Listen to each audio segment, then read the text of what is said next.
కొత్త పడవస్కంలో 322, పాత పడవస్కంలో 319.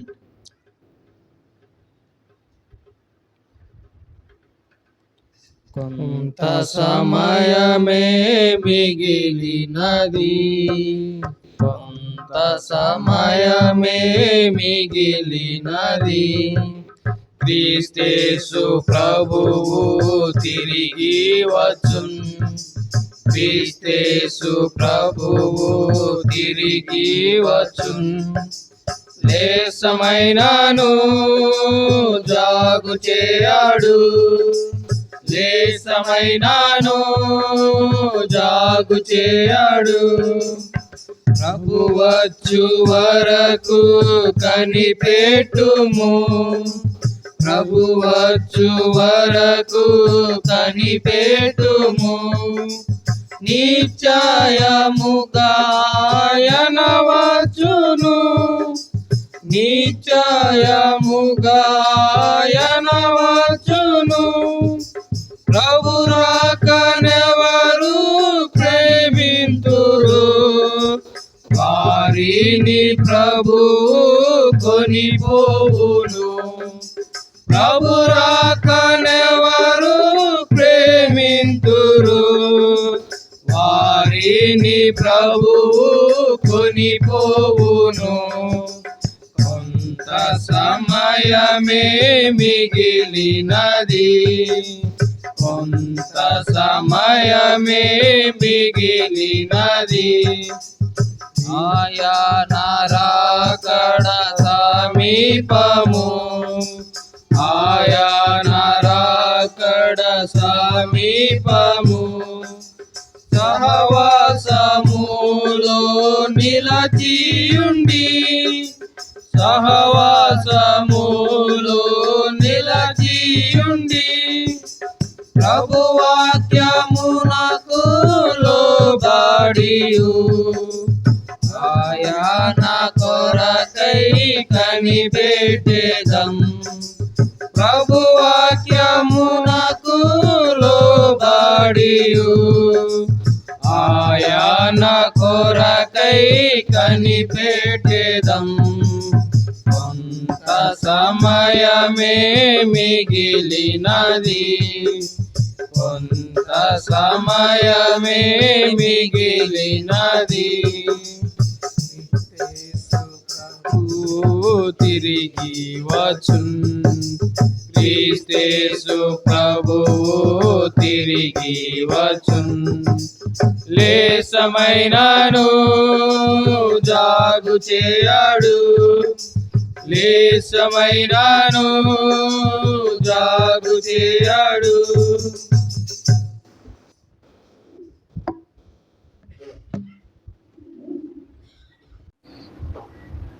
సామెతల గ్రంథం 6వ అధ్యాయము 6వ వచనం నుండి 11వ వచనం వరకు మార్చి చదువుకుందాం. సామెతల గ్రంథం 6వ అధ్యాయం 6వ వచనం నుండి 11వ వచనం వరకు మార్చి చదువుకుందాం. మార్చి సోమరి సీమల యొద్దకు వెళ్ళము, వాటి నడతలు కనిపెట్టి జ్ఞానం తెచ్చుకొనుము.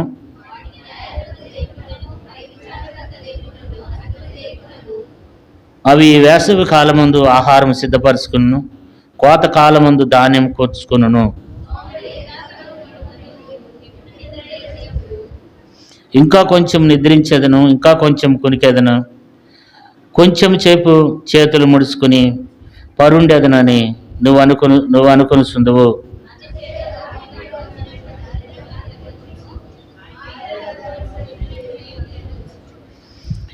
దేవుని యొక్క వాక్యం ద్వారా దేవుడి వాక్యం ద్వారా మనతో మాట్లాడి సహాయం చేయనుగాక. ఇక్కడ సొలొమోను, జ్ఞాని అయిన సొలొమోను చెప్పేది ఏంటంటే, మనలను ఎవరి దగ్గరికి వెళ్ళమంటున్నాడు? సీమల యొద్ద దగ్గరికి వెళ్ళమంటున్నాడు. సోమరి సీమల యొద్దకు వెళ్ళము, వాటి నడతలు కనిపెట్టి జ్ఞానం తెచ్చుకోను. కాబట్టి చీమలు చాలా చిన్నవి, చీమలు ఎంతో బలహీనమైనవి, అవి బలమైనవి కాదు. అందుకని దేవుని వాక్యంలో 30వ అధ్యాయం, సామెతల గ్రంథం 30వ అధ్యాయము 24వ వచనం, భూమి మీద చిన్నవి 4 కలవు, అవి మిక్కిలి జ్ఞానం గలవి. సామెతలు 30:25. చీమలు బలవలేని జీవులు అయినవి వేసవి కాలంలో తమ ఆహారమును సిద్ధపరచుకుని. చీమలు బలం లేని జీవులు అంట. కాబట్టి అవి చిన్నవి, ఎంతో బలహీనమైనవి. మరి దేవుడు సృష్టించిన వాటిలో చీమలు అనేవి కూడా చాలా చిన్నవి, అవి ఎంతో బలమైనవి. కాబట్టి దేవుడు ఏమంటాడంటే అవి బలహీనమైనవి, అయితే అవి బలమైనటువంటి పని చేస్తాయంట. చీమల్లో ఏముండదంటే సోమరితనం ఉండదు. చీమల్లో ఏముండదు? సోమరితనం ఉండదు. కాబట్టి సోమరితనం అనేది అది మనలో ఉంటుందని దేవుడు వాక్యం మనతో మాట్లాడుతూ వస్తున్నాడు. సోమరితనం ఏం చేస్తుందంటే ఏ పని చేయనివ్వదు కదా. చీమల్లో ఏం లేదు? సోమరితనం లేదు. ఎప్పుడైనా చీమలు నిద్రపోవటం చూసారా? ఎంతమంది చూశారు చీమలు నిద్రపోవటం? చీమలు నిద్రపోవటం మనం చూడలేదు, కానీ మనం నిద్రపోవటం చీమలు చూసి ఉంటాయి కదా. మనం ఎప్పుడు నిద్రే, మందిరంలోకి వచ్చినప్పుడు కూడా నిద్రే, ఇంటికాడ నిద్రే, మందిరంలో నిద్రే, అన్ని చోట్ల నిద్రే. కొన్నిసార్లు అండి నిద్రపోయేటప్పుడు ప్రయాణాల్లో కూడా ఈగలు దోమలు ప్రయాణం చేస్తూ ఉంటాయి అన్నమాట. ఒకసారి కరీంనగర్లో ఉన్నప్పుడు వరంగల్లో ట్రైన్ ఎక్కితే ఒకడు అక్కడ ఎక్కినప్పుడు నిద్రపోయాడు. వాడు విజయవాడ వచ్చేదాకా లేగల ఆ ట్రైన్లో. అక్కడ వాగిలి ఆడి ముఖం మీద ఈగలు. వరంగల్ నుండి ఆ ఈగలు ఎక్కడి దాకా ప్రయాణం చేసినాయంటే విజయవాడ దాకా ప్రయాణం చేసి 4 గంటల ప్రయాణం అనమాట. వరంగల్ నుండి విజయవాడ ట్రైన్. అవి వరంగల్ నుండి విజయవాడకు వచ్చిన ఈగలు. అంటే వాడు అట్లా నిద్రపోతున్నాడు. వాడు ఇట్లా చాలామంది ట్రైన్లో నిద్రపోతారు, బస్సులో నిద్రపోతారు, చర్చిలో కూడా నిద్రపోతారు అనమాట కదండి. కొంతమంది వచ్చేదే నిద్రపోవడానికి, చర్చికి వచ్చేదే నిద్రపోవడానికి కదా. నిద్ర అనేది సర్వసాధారణంగా అందరికీ వస్తుంది, కానీ కొంచెం బయటికి వెళ్ళి కొంచెం మొహం గడుపుకొచ్చుకుంటే ఆ నిద్ర అనేది పోద్ది. వాక్యం వినాలని ఆసక్తి మనలో ఉంటే నిద్ర అనేది పోద్ది. కానీ మనలో ఆసక్తి లేకపోతే ఏమింటాంలే అని అనుకుంటే నిద్ర వచ్చేస్తుంది అంతే.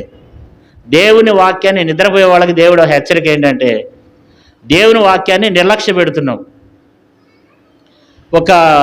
ఏదన్నా ఒక గవర్నమెంట్ అధికారి, ఒక కలెక్టర్ గారో లేకపోతే ఒక ఐఏఎస్ ఆఫీసరో లేకపోతే ఎవరైనా మాట్లాడుతుంటే నిద్రపోతామా? లేకపోతే మన ముఖ్యమంత్రి గారు మాట్లాడుతుంటే నిద్రపోతారా? ఆయన నీతో ఫోన్లో మాట్లాడుతున్నాడు అనుకో, ఎంత శ్రద్ధగా వింటాం. కానీ దేవుని వాక్యంతో, దేవుడు వాక్యం ద్వారా మనతో మాట్లాడుతుంటే మనం ఏం చేస్తూ ఉంటాం? విపరీతమైన నిద్రపోతూనే ఉంటాం అన్నమాట. కాబట్టి చీమలలా నిద్రపోవంట. ఒకవేళ నిద్రపోతే అవి కూడా ఏమైనా కూసేపు నిద్రపోతాయేమో, కానీ అవి నిద్రపోవటం మనం ఎప్పుడు చూడలేదు. కాబట్టి చీమల యొద్దకు వెళ్ళి నేర్చుకోమంటున్నాడు. వాటి నడతలు కనిపెట్టి ఏం చేయాలి? జ్ఞానం తెచ్చుకో కదా. సోమరివాడు ఏం చేస్తాడంట? ఏం చేస్తాడు? 9వ వచనం చూడండి, 6వ అధ్యాయం సామెతలు 6:9. సోమరి ఎందాక నువ్వు పండుకుందువు, ఎప్పుడు నువ్వు నిద్రలేచెదవు? ఇంకా కొంచెం నిద్రించదును, ఇంకా కొంచెం కునికెదను అని ఇంకా కొంచెం చేతులు ముడుచుకుని పరుండెదనని నువ్వు అనుకొనిస్తుందువు. అందుచేత దోపిడిగాడు వచ్చినట్లు దారిద్ర్యం నీ ఎద్దకు వచ్చును, ఆయుధదారుడు వచ్చినట్లు లేమి నీ ఎద్దకు వచ్చును. ఎక్కువ నిద్రపోయే వాళ్ళకి దారిద్ర్యం వస్తుందంట. ఆయుధదారుడు వచ్చినట్లుగా లేమి నీ ఎద్దకు వస్తుందంట. కొంతమంది చూడండి విపరీతమైన నిద్ర. అసలు సర్వసాధారణంగా మనుషులు ఎంతసేపు పడుకుంటారు? మనుషులు నిద్రపోయేది ఎంతసేపు అంటే ఒక 6 గంటలు లేకపోతే 7 గంటలు, 6-7 గంటలు. కానీ కొంతమంది 10 గంటలు నిద్రపోతారు. ఇంకా కొంతమంది ఏం చేస్తారు? ఇంకా యాలాపాలు ఉండదు అనమాట. సమయం దొరికినప్పుడల్లా నిద్రే. కూర్చుని నిద్రపోతారు, పండుకుని నిద్రపోతారు, రకరకాలుగా. ఇంకా కొంచెం ఏం చేస్తారంటే ఇక్కడ ఏం రాయబడితే వచ్చింది, ఇంకా కొంచెం సేపు ఏం చేస్తాను? కొనుక్కుతాను, ఇంకా కొంచెం సేపు చేతులు మడుచుకుని పడుకుంటామంట కదా. కాబట్టి ఇది ఏంటంటే సోమరితనం అన్నమాట, విపరీతమైన నిద్ర. ఇది దరిద్రత. కాబట్టి అంతేకాదు సోమరి చీమల యొద్దకు వెళ్ళమంటున్నాడు. కాబట్టి సోమరితనం అనేది ఎంతో నష్టాన్ని తీసుకుని వస్తుంది. ఒకసారి ఎండాకాలంలోనంట ఒక ఫ్యామిలీ అంతా బయట పడుకున్నారట. అందరు బయట పడుకుంటే దొంగలు అనుకున్నారంట ఆ ఇల్లు కొంచెం ఊరికి కొంచెం అది ఊరికి ఎంట్రన్స్లో ఉందంట. దొంగలు అనుకున్నారంట, అరే వీళ్ళందరూ వేసవకాలం మంచిగా నిద్రపోతున్నారు, వీళ్ళు ఇంటికి మాత్రం చక్కగా తలుపులు వేసి ఉన్నాయి, మనం ఇంట్లోకి వెళ్ళి మన ఇంట్లో ఇల్లంతా సోహా చేయొచ్చు అని దొంగలు ఏం చేశారంటే ఇంట్లోకి వెళ్ళారంట.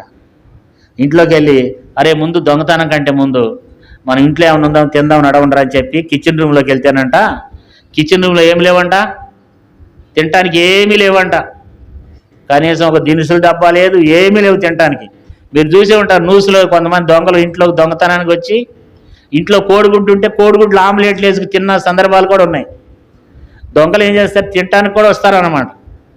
అట్లాగే కిచెన్ రూమ్లో ఎదిగితే కిచెన్ రూమ్లో ఏం లేవు, కనీసం వాళ్ళు వండుకు తిందామన్నా సరే, ఏదైనా ఆమ్లెట్ వేసుకు తిందామన్నా ఏమి లేదు, అక్కడ నూనె లేదు, అక్కడ ఏమి కూడా లేవు. సరే ఇంట్లో ఏమైనా ఉంటే ఏమని చెప్పి బీరువా తీస్తే బీరువాలో ఏమి లేవు, ఇల్లంతా ఎతికినా సరే ఏమి లేవంట. వాళ్ళలో ఒకడు కోపం వచ్చి అన్నాడంట, అరే ఉండరా నువ్వు అసలు లేపుదాం, అసలు వీడు ఎంత సోమరోడు, వీడు కనీసం ఇంట్లో అసలు ఏమి లేవు ఏంటి అసలు అని చెప్పి ఆడికి 4 పిల్లలు అంట, భార్యాభర్తలు ఇద్దరు పడుకుని నిద్రపోతున్నారంట. ఆయన లేపిండంట, దొంగలు లేపిండంట, అరే పనికి మనలోడా మీ ఇంటికి పోగా ముందు మా సమయం అంతా వరద అయిపోయింది, నేను మీ ఇంటికి వచ్చినాం కదరా, మీ ఇంట్లో ఏమి లేవు, కనీసం కిచెన్ రూమ్లో ఏమైనా తిందామంటే లేవు, ఏమన్నా దొంగతనం చేద్దామంటే కనీసం 10 రూపాయలు కూడా లేవు కదరా అని చెప్పి ఆ నిద్రపోయిన వాడిని అడిగిందంట. అప్పుడు వాళ్ళ భార్య పిల్లలు అందరూ లేచి, ఒక చిన్న పిల్లలు లేచి ఏడుస్తూ ఉందంట. అప్పుడు వాళ్ళ భార్య అందంట, దొంగ అన్నయ్య గారు మేము అన్నం తినక 2 రోజులు అయింది అన్నాడంట. 2 రోజులు అయిందంటే ఆ దొంగకి జాలి వేసి ఒక 500 ఇచ్చిండంట. ఏం చేశాడు, దొంగే జాలి వేసి 500 ఇచ్చాడంట. 500 ఇచ్చి దొంగ అన్నాడు, అరే ఇక్కడ నుంచి నువ్వు కష్టపడి పని చేయాలి, కుటుంబాన్ని పోషించాలరా నువ్వు అన్నాడంట. అని వెళ్ళిపోతుంటేనంట వీడంట వెనకాల వెళ్ళి, సార్ అప్పుడప్పుడు వచ్చిపోతూ ఉండండి అన్నాడంట. అప్పుడప్పుడు వచ్చిపోతుండండి ఎందుకన్నాడు, వాడు 500 ఇచ్చిండు కదా అందుకని అన్నాడంట, సార్ అప్పుడప్పుడు వచ్చిపోతూ ఉండండి అన్నాడంట. ఎందుకని అప్పుడప్పుడు వస్తూ ఉంటే వాడు ఎంత కొంత ఇస్తున్నారు కదా వాళ్ళు. అట్లా ఉంటారు కొంతమంది. అట్లాంటి సోమరితనము ఏం చేస్తుందంటే అండి, దోపిడిగాడు వచ్చినట్లు 11 వచ్చింది చూడండి, అందుచేత దోపిడిగాడు వచ్చినట్లు దారిద్ర్యం మీ వద్దకు వచ్చును, ఆయుధదారుడు వచ్చినట్లు లేమి మీ వద్దకు వచ్చును. సోమరితనం కొంతమంది 7-8 దాకా పడుకుంటారు అనమాట కదండి. కొంతమంది రాత్రి ప్రార్థన చేసుకుని కొంతమంది పడుకునే వాళ్ళు కూడా ఉంటారు, అది మంచిదే. కొంతమంది 3ంటికి లేచి 4, 5 దాకా ప్రార్థన చేసుకుని మళ్ళీ పడుకుంటారు. ఆ సమయానికి లేచి పనికి వెళ్ళే వాళ్ళు కూడా ఉన్నారు. కానీ కొంతమంది ప్రార్థన లేదు, ఏమీ లేదు, బైబిల్ లేదు, తెల్లారేదాకా పడుకుంటారు అనమాట. కారణం ఏంటంటే ఆత్మీయ సోమరులు కొంతమంది కదా.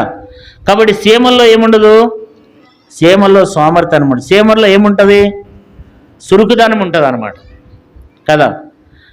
సీమల్లో ఏముంటుంది, సురుకుదనం ఉంటుంది కదా. బైబిల్లో రాయబడింది, హెబ్రీ స్త్రీలు ఎలాంటి వారంట, సురుకైన వారు కదా.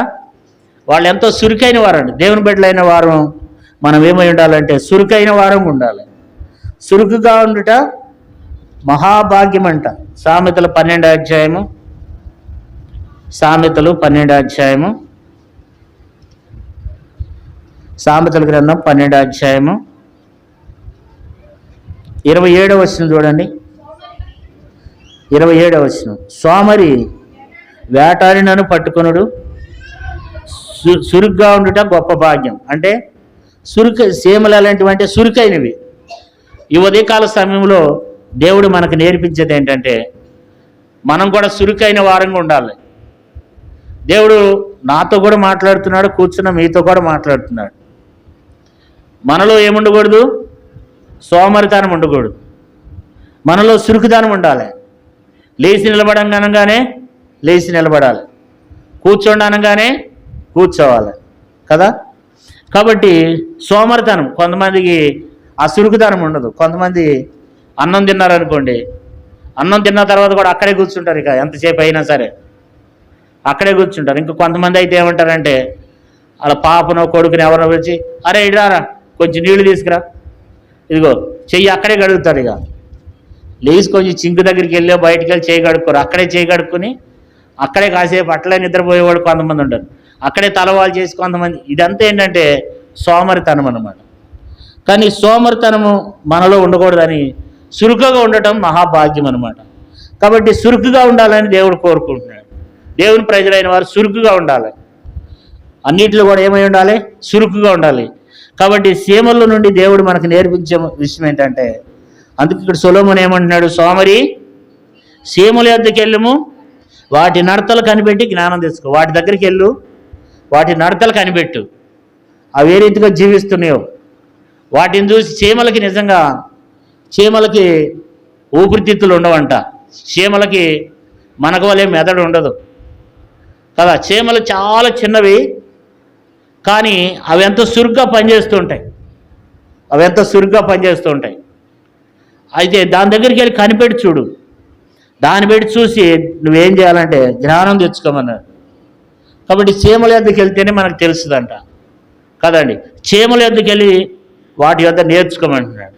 కాబట్టి ఉదయకాల సమయంలో చీమల్లో నుండి మనం నేర్చుకోవాల్సింది ఏంటంటే, మొట్టమొదటి విషయం ఏంటంటే చురుకుతనంగా ఉండాలి. దేవుని మందిరికి వచ్చేటప్పుడు కూడా చురుకుదనం ఉండాలి, ఉదయం లేచేటప్పుడు చురుకుదనం ఉండాలి, 5 లేవాలి. వింటున్నారమ్మా సిస్టర్స్, బ్రదర్స్? 5 గంటలకు ఖచ్చితంగా లెగాలి. అప్పుడు దాకా 5 దాటి పడుకున్నామంటే దరిద్రం, పరమ దరిద్రం అన్నమాట ఇంకా. కాబట్టి చురుగ్గా ఉండాలి. చురుకుగా ఉండుట ఏమంటున్నాడు, మా గొప్ప భాగ్యం అంట. కాబట్టి చురుకైన వారంగా ఉండాలి. లేచే విషయంలో, దేవుని మందిరానికి ఇచ్చే విషయంలో మనం ఆత్మీయ సంగతులు మాట్లాడుకుందాం. శరీర సంబంధమైన విషయాలు మనకు వద్దు, కానీ ఆత్మ సంబంధమైన విషయాల్లో చురుగ్గా లేవటం, ఆరాధన చేయటం, ప్రతిదినము నీ దినపాఠం చదువుకోవడం, ప్రార్థన చేయటం, తర్వాత నీ పనిపాట్లో సాగిపోవడం. నీ కుటుంబంలో ఏదైతే అక్కరుందో ఆ యొక్క ఉదయంనే లేచి ఏం చేస్తుందంట, జ్ఞానవంతురాలు ఏం చేస్తుంది, 30వ అధ్యాయం చూడండి, సామెతలు. గుణవతి అయిన భార్య ఏం చేస్తుందంట, 31వ అధ్యాయం 15వ వచనం, ఆమె చీకటితోనే లేచి తన ఇంటి వారికి భోజనం సిద్ధపరచును, తన పనిగత్తులకు బతిమ ఏర్పరచును. అంటే పని సిద్ధపరుస్తుంది, ఎవరు ఏ పని చేయాలి, ఎవరు ఎక్కడికి వెళ్ళాలి, ఏం చేయాలి అంటే. ఎప్పుడు లేస్తుంది ఆమె? చీకటితోనే లేస్తుంది. మరి మనం ఏం చేయాలి? మనం చీకటితో లేగాలా, లేదా 7-8 దాకా వండుకోవాలా కదండి. నాకు తెలిసిన ఒక బెదరు ఉన్నాడు, ఆయనే లేచి ఇల్లు వాకిళ్ళన్నీ ఊడుస్తాడు అనమాట. ఇల్లు వాకిళ్ళన్నీ ఊడుస్తాడు. ఒక రోజున మేము వాళ్ళ ఇంటికి వెళ్తే కొండలు తవ్వుతున్నాడు. ఏందన్నా కొండలు తవ్వుతున్నాం, అప్పుడు సమయం 8 అవుతుంది అనమాట. అన్న సిస్టర్ ఇంకా లెగలేదన్న అన్నాడు. అంటే ఎట్లా ఉంటారంటే కొంతమంది, వాళ్ళు చేసే పని కూడా ఈయన చేసేస్తూ ఉంటాడు అనమాట. అట్లా ఉండకూడదు. స్త్రీలే కానీ పురుషులే కానీ, కొంతమంది పురుషులు కూడా విపరీతమైన నిద్ర, ఏం పట్టించుకోరు. కాబట్టి అలాంటిది మనం ఉండకూడదని దేవుడు మాట్లాడుతున్నాడు ఆత్మీయ విషయాల్లో. ఉదయ కాలం లేచడం అనేది చాలా ప్రాముఖ్యమైనది. బైబిల్లో అనేక మంది ఉదయమే లేచిన వాళ్ళు ఉన్నారు బైబిల్లో కదా. కాబట్టి ఉదయమే లేచి దేవునికి ప్రార్థన చేయాలి, దేవుని కార్యముల్లో మనం ముందుండాలి, తర్వాత మన పనుల్లో మనము కొనసాగిపోవాలి. కాబట్టి మరి సీమల్లో మనకు దేవుడు నేర్పించేది ఏంటంటే చురుకుదనం. రెండోది ఏమంటున్నాడంటే జ్ఞానము తెచ్చుకోమంటున్నాడు. సీమలు ఏమి చేస్తాయంట అండి, జ్ఞానం కలిగి జీవిస్తాయంట. అవి ఎంతో జ్ఞానం కలిగి జీవిస్తాయి. కానీ దేవుడు ఏమంటున్నాడంటే వాటి దగ్గరికి వెళ్ళి జ్ఞానం తెచ్చుకో, వాటి దగ్గరికి వెళ్ళి వాటిని చూడు, వాటి నడతలు కనిపెట్టి జ్ఞానం తెచ్చుకోమంటున్నాడు. సామెతల గ్రంథం 6వ అధ్యాయం 6వ వచనంలో కదా. ఎందుకని వాటి దగ్గరికి వెళ్ళి మనం ఏం చేయాలంటండి, జ్ఞానం తెచ్చుకోవాలంట. వాటి నడతలు కనిపెట్టాలి. వాటి నడతలు కనిపెట్టి మనం ఏం చేయాలంటే జ్ఞానం తెచ్చుకోవాలని చెప్తున్నారు. జ్ఞానం అనేది చాలా అవసరం అన్నమాట. ఆత్మీయ జ్ఞానం అనేది మనకు చాలా అవసరం అన్నమాట. అందుకనే సామెతల గ్రంథం 30వ అధ్యాయము 24వ వచనంలో, భూమి మీద చిన్నవి 4 కలవు, అవి మిక్కిలి జ్ఞానం కలవు. చీమలు ఎలాంటివి అంటే మిక్కిలి జ్ఞానం కలిగినవి అంటవి. జ్ఞానం కాదు, మిక్కిలి జ్ఞానం. దేవుని బిడ్డలైన మనం కూడా ఇలాంటి జ్ఞానాన్ని కలిగి ఉండాలని దేవుడు కోరుకుంటున్నాడు. మనం కూడా ఇలాంటి జ్ఞానం, లోక సంబంధమైన జ్ఞానం కాదు, ఆత్మ సంబంధమైనటువంటి జ్ఞానాన్ని కలిగి ఉండాలి. దానియేలు విషయంలో రాయబడింది, ఆ దానియేలు అంట తత్వ జ్ఞానం కలిగి ఉన్నాడంట. నీవునే మనం కూడా ఆత్మీయ విషయాల్లో జ్ఞానం కలిగి ఉండాలి. ఆత్మీయ విషయంలో ఎంతమందికి జ్ఞానం, అనేక మందికి జ్ఞానం లేకుండా అయిపోతున్నారు కదా. హోషేయ గ్రంథంలో ఒక మంచి మాట ఉంటుంది, చదువుకుందాం చూడండి. హోషేయ గ్రంథం పేజీ నెంబరు 746. కొంతమందికి పేజీ నెంబర్ చెప్తే కానీ తీయలేదు, కాబట్టి ఏది ఎక్కడ ఉందో తెలియదు, చదవరు కదా. హోషేయ గ్రంథం 4వ అధ్యాయం పేజీ నెంబరు 746, 4వ అధ్యాయం 1వ వచనం. ఇశ్రాయేలు వారులారా, యెహోవా మాట ఆలకించుడి, సత్యమును కనికరమును దేవుని గురించిన జ్ఞానమును దేశమందు లేకపోవుట చూచి యెహోవా దేశ నివాసులతో వ్యాజ్యమాడుస్తున్నాడు. దేవుని వాక్యంలో ఇక్కడ ఏం రాయబడుతూ వచ్చింది? ఇశ్రాయేలులారా, యెహోవా మాట ఆలకించుడి, సత్యమును కనికరమును దేవుని గురించిన జ్ఞానము దేశమందు. కాబట్టి దేవుని గురించినటువంటి జ్ఞానం లేదంట కదా. దేవుని గురించినటువంటి జ్ఞానం లేదు. దేవుడు అసలు ఎవరు? ఆయన ఎంత శక్తివంతుడు, ఆయన ఎంత బలవంతుడు. దేవుని గురించినటువంటి జ్ఞానం లేదంట. దేవుని గురించినటువంటి జ్ఞానం, మిగతా విషయాల్లో భలే జ్ఞానం ఉంటుంది మనకు. లోక సంబంధమైన విషయాల్లో మనకు ఎంతో జ్ఞానం ఉంటుంది అనమాట. ఎన్ని చెప్పమంటే అన్ని చెప్తారు అనమాట. లోక సంబంధమైన విషయాల్లో కాదు జ్ఞానం కావాల్సింది, ఆత్మ సంబంధ విషయాల్లో దేవుని గురించినటువంటి జ్ఞానం కదా. జ్ఞానము లేకపోతే జనులు ఏమవుతారంట? నశించిపోతారంట. చూడండి, హోషేయ గ్రంథం 4వ అధ్యాయం 6వ వచనం.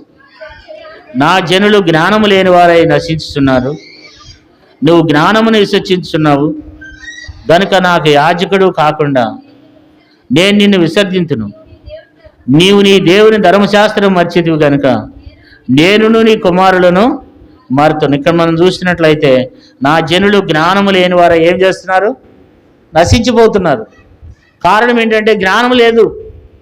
వారు దేవుణ్ణి మర్చిపోతున్నారంట, దేవుని జ్ఞానమును విసర్జిస్తున్నారంట. జ్ఞానమును విసర్జిస్తున్నావు, నువ్వు జ్ఞానమును విసర్జిస్తున్నావు కనుక నాకు యాజకుడికి కాకుండా నేను నిన్ను విసర్జించును. నువ్వు దేవుని ధర్మశాస్త్రాన్ని మర్చిపోయినావు. జ్ఞానం ఎక్కడి నుంచి వస్తుంది? దేవుని వాక్యాన్ని చదివితే జ్ఞానం వస్తుంది. నువ్వు దేవుని ధర్మశాస్త్రాన్ని మర్చిపోయినావు కనుక నేను నీ కుమారులను మర్చిపోతాను. దేవుడు మన పిల్లలను మర్చిపోతాడంట. గమనించండి, దేవుని వాక్యాన్ని మర్చిపోతే, దేవుని వాక్యాన్ని చదవటం మర్చిపోతే, అరే ఈరోజు చదవలేదే చాలాసార్లు అంటామన్నమాట. ఎంతమంది ఈరోజు దేవుని వాక్యాన్ని చదివారంటే అరే చదవలేదని ఈరోజు చాలా బిజీ అయిపోయామన్నా. ఉదయం విజయవాడలో టిఫిన్ చేస్తాం, మధ్యాహ్నం బెంగళూరులో ఏం చేస్తాం? ఉదయం విజయవాడలో టిఫిన్ చేస్తారంట, మధ్యాహ్నం హైదరాబాద్లో భోజనం చేస్తారంట, మరలా రాత్రి బెంగళూరులో చేస్తారంట. అంత బిజీ కొంతమంది. అంత బిజీ ఉందా మనకు? లేదు. కానీ ఏం చేస్తున్నామంట మనం? దేవుని యొక్క ధర్మశాస్త్రాన్ని ఏం చేశారంట? ఇశ్రాయేలులు మర్చిపోయినారంట. కనుక దేవుడు అంటున్నాడు, నేను మీ పిల్లల్ని మర్చిపోతాను అంటున్నాడు. దేవుడు మన పిల్లల్ని మర్చిపోతే మన పిల్లల పరిస్థితి ఏంటి? ఈ మాటలు మనకే. కాబట్టి దేవుని ధర్మశాస్త్రాన్ని మర్చిపోకూడదు. అందుకేమంటున్నాడంటే 6వ వచనంలో, నా జనులు జ్ఞానము లేని వారు ఏం చేస్తున్నారు? నశించిపోతున్నారు. కాబట్టి దేవుడు మనకు జ్ఞానం ఇవ్వాలి. ఆత్మ సంబంధమైనటువంటి జ్ఞానం, దేవుని గురించినటువంటి జ్ఞానం, దేవుని గురించినటువంటి తెలివి మనలో ఉండాలి. దేవుని గురించినటువంటి జ్ఞానం కలిగి వారమై ఉన్నప్పుడు మనం తప్పిపోకుండా, మనం పడిపోకుండా ఉంటామన్నమాట కదండి. అంతేకాదు, మరి బైబిల్లో రాయబడే 1 తిమోతికి రాసిన పత్రిక, అక్కడ ఏమంటాడంటే సత్యమును గురించిన జ్ఞానము. 1 తిమోతి 2వ అధ్యాయము, తిమోతికి రాసిన మొదటి పత్రిక 2వ అధ్యాయము 4వ వచనం చూడండి, చదవండమ్మా. ఆయన మనుషులందరూ రక్షణ పొంది సత్యమును గురించిన జ్ఞానం గలవారే ఉండవలనని ఇచ్చేయించున్నాడు. అంటే సత్యం అంటే ఎవరు? దేవుడు, ఆయన వాక్యము. సత్యం అంటే దేవుడు, ఆయన వాక్యము. అందుకే ఇక్కడేముంది? ఆయన మనుషులందరూ రక్షణ పొంది సత్యము గురించిన అనుభవం గలవారే ఉండవలనని ఇచ్చేయించున్నాడు.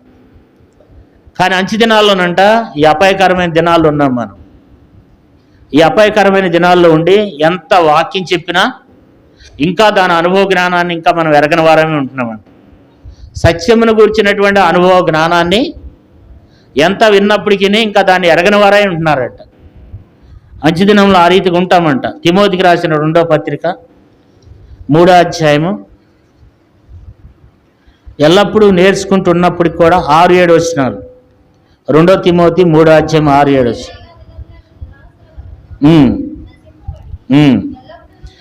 ఎల్లప్పుడూ నేర్చుకునిచున్నాను, సత్య విషయమై అనుభవ జ్ఞానము ఎల్లప్పుడూ పొందలేని. చాలండి, మనం ఇక్కడ చూస్తే ఎల్లప్పుడూ నేర్చుకుంటున్నాను, ఇంకా ఏం చేయట్లేదంటండి, ఇంకా దాన్ని మనం పొందలేకపోతున్నామంట. ఈ దినాలు అట్లాగే ఉన్నాం మనం. ఇంకా సత్య విషయంలో అంచెదినములో ఏ రీతిగా ఉన్నామంట, సత్య విషయమై అనుభవ జ్ఞానం ఎల్లప్పుడూ పొందలేని వారేమి ఉంటున్నామంట. ఎల్లప్పుడూ నేర్చుకుంటున్నాం. ఎన్ని ఆదివారాలు వస్తున్నాయి, ఎంతోమంది గురించి మనం చదువుకుంటున్నాం, వింటున్నాం, టీవీల్లో వింటున్నాం, వాక్యాల్లో వింటున్నాం. ఎన్ని వింటున్నప్పటికైనా సరే ఏం చేయట్లేదండి, మనుషులకు వాక్యం అనేది పని చేయట్లేదు. మనుషులకు అనేది వాక్యం అనేది పని చేయట్లా. అందుకే 7వ వచనంలో ఏముందంటే, ఎల్లప్పుడూ నేర్చుకునిచున్నాను, సత్య విషయమై అనుభవ జ్ఞానం పొందలేని వారై. కాబట్టి ఎన్ని సంవత్సరాల నుంచి దేవుని మందిరానికి వస్తున్నాం. ఈ అపాయకరమైన దినాలు, ఈ పడిపోయేటువంటి దినాలు, ప్రభు వచ్చే దినాలు. కాబట్టి ఎల్లప్పుడూ నేర్చుకున్నప్పటికి కూడా ఏం చేయలేకపోతున్నామంటే, సత్యమును గురించినటువంటి అనుభవ జ్ఞానాన్ని పొందలేకపోతున్నారంట కదండి. ఎన్ని సంవత్సరాల నుంచి నేర్చుకున్నా ఇంకా చిన్నపిల్లలాగానే ఉన్నారు. ఎన్ని సంవత్సరాల నుంచి వాక్యం వింటున్నా ఇంకా అదే జీవితాన్ని కలిగి ఉంటున్నాం. ఇంకా దేవుని ఎరగని వారే ఉంటున్నాం. ఇంకా ఆరాధన చేయట్లేదు. సంవత్సరాల తరబడి వస్తున్నారు కానీ కొంతమంది ఆరాధన చేయట్లేదు.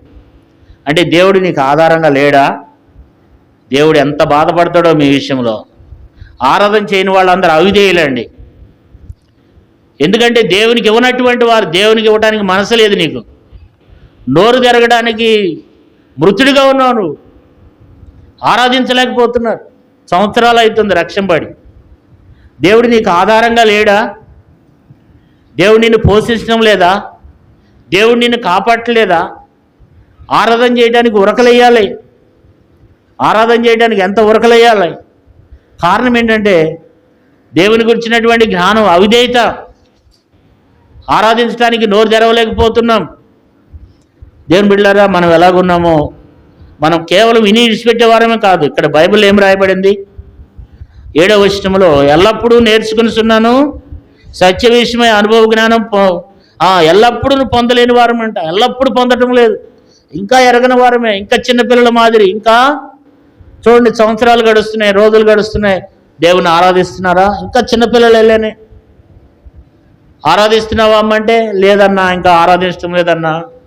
అంటే ఇంకా చిన్నపిల్లలాగానే ఉన్నావు. ప్రభు వచ్చేదాకా అట్టగుంటావు, చచ్చిపోయేదాకా అట్టగుంటావు. ఎప్పుడు ఆరాధిస్తావు? ఇంకా ఆరాధించే సమయం ఉండి కూడా చిన్న చిన్న సంఘాల్లో కూడా, చిన్న చిన్న మందిరాల్లో కూడా ఆరాధించలేకపోతే పెద్ద పెద్ద చర్చిలోకి వెళ్తే ఏం ఆరాధన చేస్తావు? దేవుని బిడ్డలంగా మనం ఏం చేస్తున్నాం? కనీసం నెలలో 2 సార్లైనా ఆరాధన చేస్తున్నారో నోరెత్తి? అంటే ఎంత కృతజ్ఞత లేని వారం ఉంటే. సత్య విషయమే అనుభవ జ్ఞానం లేదు, అందుకని ఆరాధించలేకపోతున్నాం కదండి. ఆరాధించాలి దేవుని బిడ్డలు. కారణం ఏంటంటే, మొట్టమొదట 2వ విషయం ఏంటంటే, దేవుడు అంటున్నాడు చీమల ఎద్దకు వెళ్ళి ఏం చేయాలంటండి? జ్ఞానం తెచ్చుకోమంటున్నాడు. దేవుని గురించినటువంటి జ్ఞానం. ఆత్మీయ విషయాల్లో జ్ఞానవంతులుగా ఉండాలి. ఇంకా ఆత్మీయ విషయాల్లో ఎంతో ఎరిగిన వారమై రోజులు గడిచిన కొద్దీ, ఆత్మ వర్ధిల్లిన కొద్దీ ఇంకా ఇంకా ఆత్మీయ జ్ఞానం కలిగి ఉండాలి మనం. పలానా సహోదరి దగ్గరికి పోతే దేవుని గురించి వివరంగా చెప్తుంది. పలానా సహోదరుడి దగ్గరికి పోతే అనేక విషయాలు తెలియచేస్తాడు. అలాంటి జ్ఞానం మనం కలిగి ఉండాలి. కొన్ని తలంపులు మనలో ఉండాలి దేవుని బిడ్డలారా.